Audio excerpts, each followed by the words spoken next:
Tetapi walaupun saya katakan bahawa sistem persekutuan adalah equal dan sederajat, tetapi ada berlaku situasi di mana ketidakseimbangan pembangunan dan kemajuan terjadi di kalangan negeri-negeri.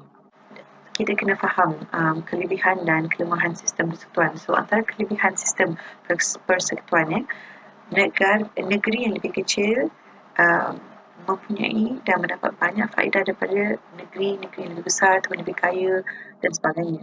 Okay, kerana ada banyak perkara di mana kita boleh berkongsi kita punya kemewahan, kita punya keuntungan dan sebagainya dengan negeri-negeri yang mungkin lebih kecil ataupun tidak begitu mewah ataupun tidak dapat membawa menjana income ataupun pendapatan yang lebih banyak. Ada berlaku perkongsian di antara negeri-negeri. Negeri yang lebih kecil akan menjadi lebih kuat dari segi ekonomi dan sebagainya. Dan ada kebaikan dari segi keseragaman dasar. So dari segi penyeragaman dasar, terutama dalam perkara-perkara di bawah kuasa persekutuan, ia akan diseragamkan di seluruh negara Malaysia. Dan ada check and balance, hemat dan imbang. Kerajaan negeri akan memastikan bahawa kerajaan persekutuan tidak melebihi kuasanya, dan kerajaan persekutuan pun akan memastikan bahawa kerajaan negeri tidak melebihi kuasanya. So itu antara kebaikan sistem persekutuan.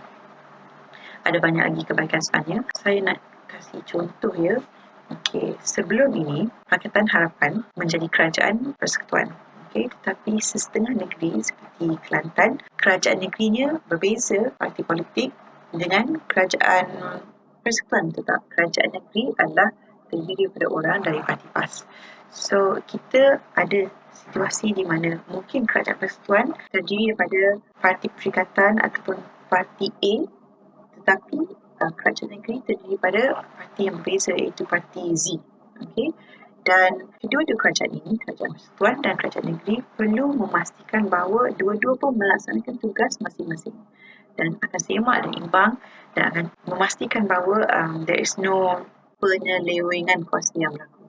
Tetapi kadang-kadang akan ada persaingan kuasa antara kerajaan negeri dan kerajaan persekutuan, seperti isu sumbangan kewangan kepada kerajaan pusat. Okay, so mungkin negeri yang dikatakan lebih kaya ataupun mempunyai natural resources yang lebih banyak perlu menyumbang dari segi income kepada kerajaan pusat untuk dikongsi bersama dengan seluruh rakyat Malaysia untuk pentadbiran, melecehkan pentadbiran dan sebagainya. Tapi ini mungkin akan mewujudkan perasaan yang tidak berpuas hati antara setengah negeri.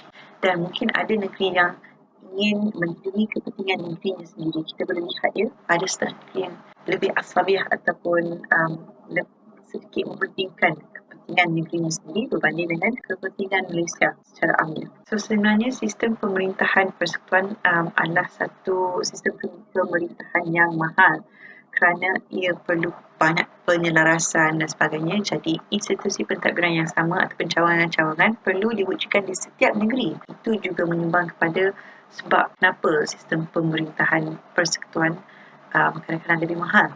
Dan kadang-kadang ada negeri apabila mereka menyertai sebuah persekutuan, mereka rasa seperti mereka dianaktirikan ataupun dipinggirkan kerana pada persepsi mereka, mereka tidak mendapat bantuan kewangan ataupun sumbangan ataupun perhatian yang mencukupi daripada kerajaan persekutuan. So situasi ini pernah berlaku dan ini antara kelemahan yang wujud dalam sistem persekutuan.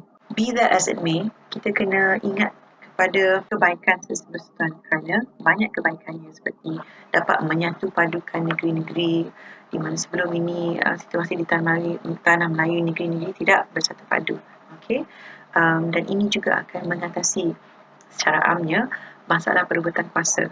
Okay? Sultan-sultan pun perlu menjalani satu sistem rotation dalam pemilihan agung. So setiap negeri pun sultannya akan mendapat peluang untuk menjadi agung.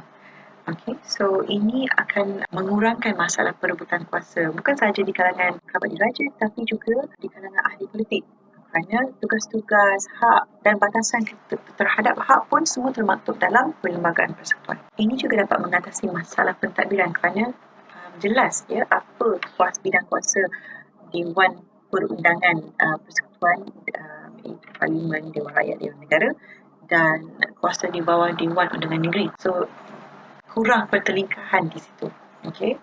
Dan apakah yang boleh dilaksanakan oleh kerajaan persekutuan, apakah yang boleh dilaksanakan oleh kerajaan negeri, semua jelas dalam panduan perlembagaan persekutuan. Dan kita jangan lupa tentang penyeragaman dasar, penyelarasan undang-undang yang penting dan sebagainya. Ini semua antara kebaikan sistem persekutuan di Malaysia. So, saya sarankan semua pelajar mengkaji perlembagaan persekutuan dan rujuk kepada jadual ke-9, senarai 1, 2 dan 3. Senarai 1 adalah senarai persekutuan, senarai 2 adalah senarai negeri dan senarai 3 adalah senarai bersama. Dan jangan lupa, jika satu perkara tidak termasuk di mana-mana 3 senarai ini, maka Dewan Undangan Negeri mempunyai kuasa untuk menggubal mengenai perkara tersebut. Bila penggubalan undang-undang dilaksanakan, barulah kita boleh mentadbir ataupun melaksanakan dasar mengenai satu perkara tersebut. Okay? So, kita boleh rujuk juga kepada pengagihan kuasa di antara kerajaan persekutuan dan kerajaan negeri. Okay? Ini boleh dirujuk menerusi perkara 94 dalam Perlembagaan Persekutuan. Kuasa kewangan juga satu peruntukan yang sangat penting untuk kita fahamkan, kerana ini biasanya akan menjadi satu isu yang menyebabkan setengah negeri tidak berpuas hati. Okay? So, Perlembagaan Persekutuan memperuntukkan bahawa semua sumber hasil yang utama terletak di bawah bidang kuasa kerajaan persekutuan. Dua jenis pemberian wajib persekutuan kepada negeri adalah pemberian mengikut bilangan orang. So, kalau negeri itu walaupun lebih kecil tapi padat dengan banyak penduduk, maka lebih banyak pemberian kewangan diberikan kepada negeri tersebut kerana ia adalah berdasarkan bilangan orang di dalam sebuah negeri. Satu lagi adalah pemberian jalan negeri. So, kalau negeri itu lebih luas dan pemberian yang diberikan atas dasar pemberian jalan negeri adalah lebih banyak. Okay. So, itu antara dua syarat ataupun dua kriteria dalam pemberian wajib yang diberikan daripada persekutuan kepada negeri. Satu lagi perkara yang penting, untuk memastikan semua perkara-perkara yang sangat penting kepada sebuah negara diselaraskan, kerajaan negeri tidak boleh membuat apa-apa pinjaman kewangan tanpa mendapat persetujuan daripada kerajaan persekutuan. Ini sangat penting sebab kita cuba bayangkan, kalaulah situasi ini berlaku, kerajaan Johor mendapatkan pinjaman kewangan daripada International Monetary Fund IMF, let's say, tanpa persetujuan kerajaan persekutuan, ini mungkin akan membawa kepada satu sistem di mana Johor akan menjadi negeri yang punya banyak hutang terhadap IMF, because this was not done and the loan was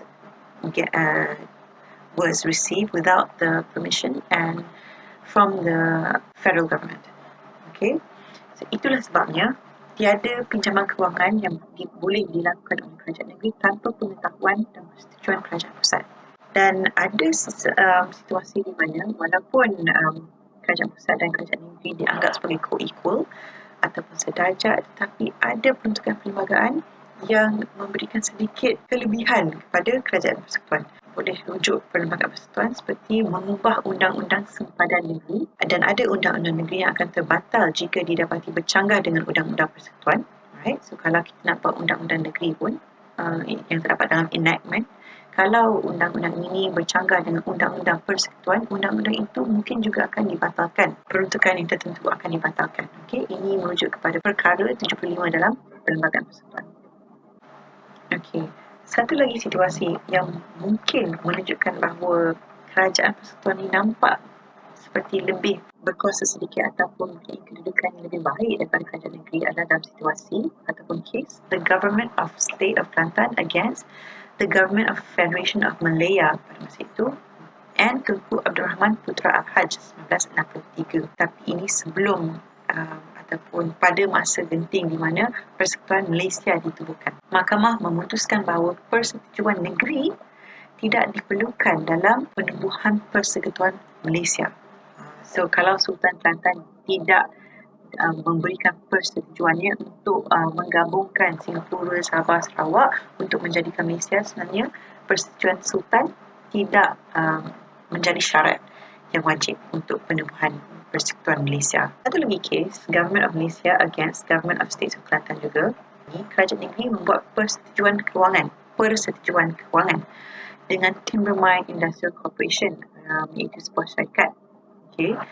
Kerajaan pusat tidak bersetuju dan mendakwa bahawa kerajaan negeri, iaitu Kerajaan Negeri Kelantan, membuat pinjaman kewangan. Tapi dalam kes ini pula, mahkamah memihak kepada kerajaan negeri dan memutuskan bahawa perjanjian kewangan, persetujuan kewangan dalam kes ini bukan merupakan satu pinjaman kewangan. Jadi kerajaan negeri boleh melaksanakan satu persetujuan kewangan dengan syarikat Timbermine ini kerana ia bukan merupakan satu pinjaman kewangan. So, itu saja yang saya ingin kongsikan buat masa ini mengenai topik 7, sistem persekutuan. Saya harap pelajar dapat belajar dengan lebih lanjut lagi, dengan lebih mendalam lagi tentang sistem-sistem ini. Dan janganlah kita sangkakan bahawa hanya kerajaan persekutuan yang penting, sedangkan kerajaan negeri pun memainkan peranan yang sangat penting dalam melicinkan pentadbiran negara. Jadi saya hendakkan pelajar betul-betul memahami topik ini kerana nanti kita akan mengadakan satu kuis mengenai pengagihan kuasa dalam sistem persekutuan antara kerajaan persekutuan dan juga kerajaan negeri. Terima kasih.